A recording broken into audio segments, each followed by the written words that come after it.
খোদা, তুমি আমারে কেন মানুষ বানাইলা? গাছ বানাইতা, খোলা আকাশের নিচে বুক ভইরা অন্তত নিঃশ্বাস লইতে পারতাম। তুমি আমারে সমুদ্র বানাইতা, আমি ভাইসা যাইতাম দূরে কোথাও। পাখি বানাইলেও পারতা, খোলা আকাশে ডানা মেলা উড়াল দিতাম অচিন কোনো গায়ে। কিন্তু তুমি আমারে মানুষ বানাইলা, আমি কোথাও যাইতে পারি না, মানুষের সাথে কথা কইতে পারি না, মানুষের বোঝাইতে পারি না আমি কেমন আছি, কেমন করে বাইসে আছি। আমি দুঃখের কথা কারে কম?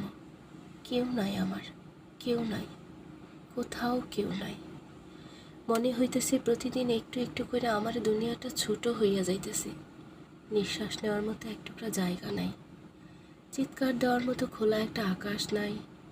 আমি ভীষণ ক্লান্ত হইয়া যাইতেছি, ভীষণ ক্লান্ত। খোদা, তুমি কেন আমারে মানুষ বানাইলা? আমারে সুখ বানাইতা, আমি অন্তত সুখী হইতাম।